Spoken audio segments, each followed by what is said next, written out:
We understand the difference between the help that is demanded and the help that is offered. We understand it deeply because so much of our spiritual inheritance is framed by the former. Our journey begins with an obligation, a compulsory rule, a demanded mile laid out on the maps we inherit from our families and our religious institutions. We are compelled onto a path by a love that feels vast and inescapable, a system that tells us what to believe, how to pray, which questions to silence.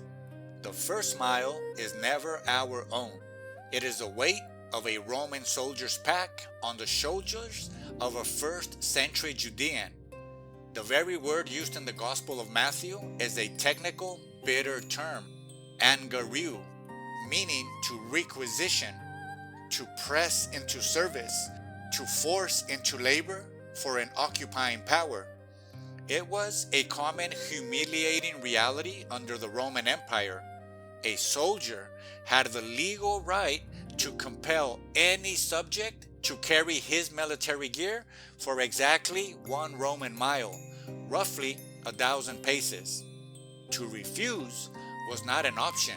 The system's spear point ensured compliance. It was the epitome of coercive power. This is the backdrop against which the teachers from Nazareth, Yeshua, spoke to a crowd of occupied Hebrews, for whom such forced service was a daily indignity and a symbol of their oppression.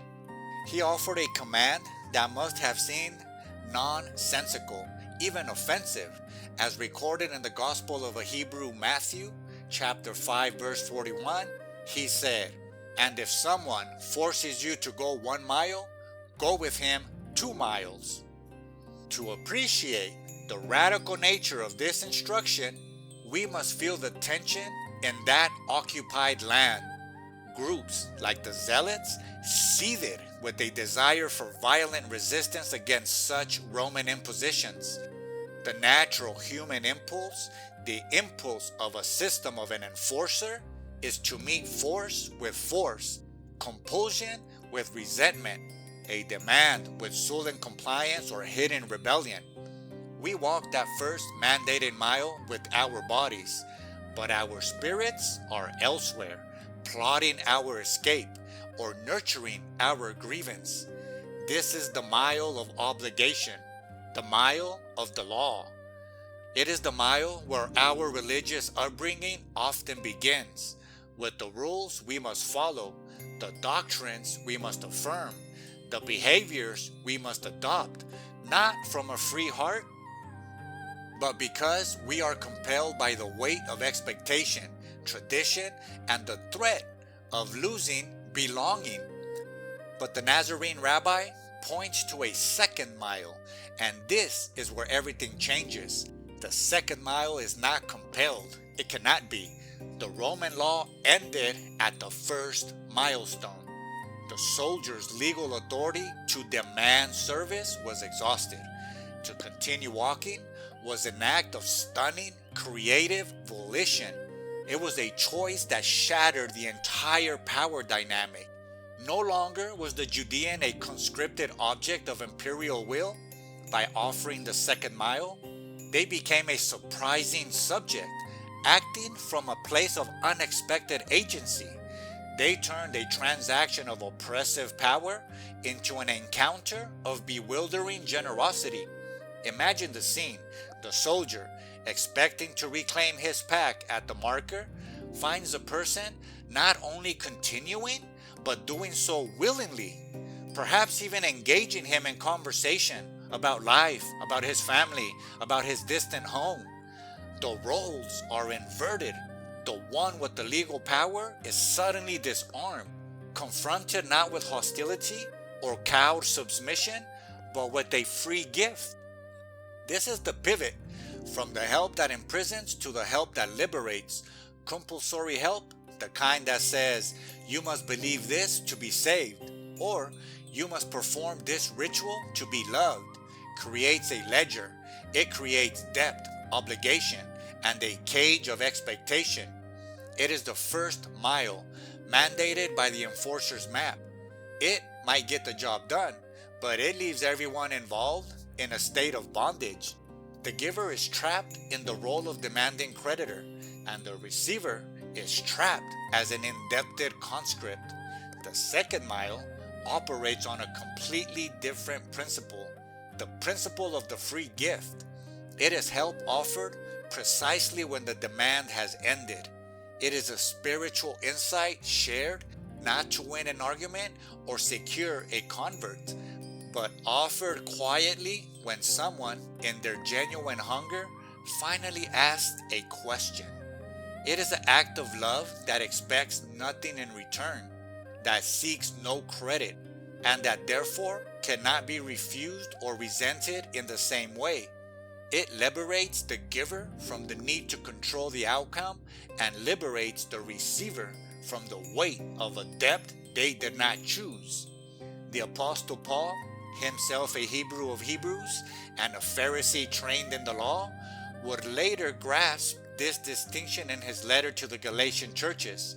He contrasted the slavery of a law-based system with the freedom of a spirit-led life. The first mile aligns with the former. It is the yoke of slavery.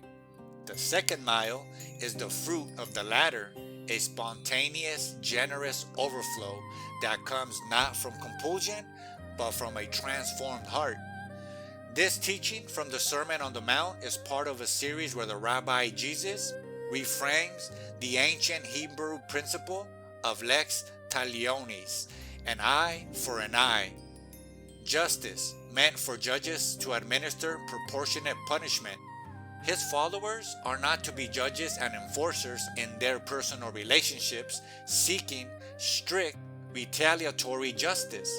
Instead, they are invited into a kingdom of heaven, ethic that breaks cycles of harm through creative, non-violent acts that assert dignity and open a door to a different kind of relationship.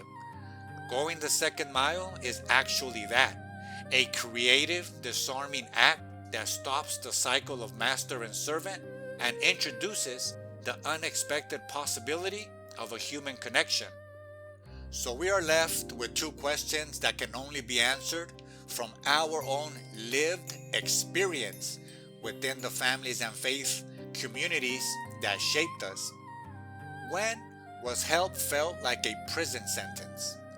Was it when theological certainty was forced upon us, the only permissible truth, making our doubts, our questions a crime? Was it when love from our parents or our church community felt conditional upon our perfect adherence to a behavioral code that they set for us? That is the heavy, dusty walk of the first compulsory mile, where every step is measured against another's demand.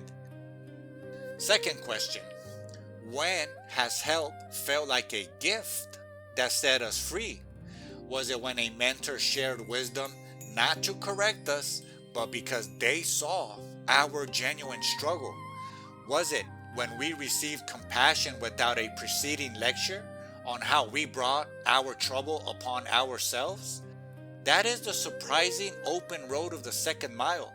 It is the help that's real help, that comes with no strings attached, that respects our autonomy even as it offers support, and that ultimately empowers us to walk our own path. Now let's question the institutions, the corporations, the systems around us today. They have the power to really help if they wanted to. Clearly, they don't want to. The journey of unlearning the enforcer's map is in many ways the journey from being a conscript on the first mile to becoming a free traveler who understands the liberating power of the second mile. It is learning to distinguish between the help we are compelled to give and receive and the help we are finally free to offer from a place of genuine, uncoerced love.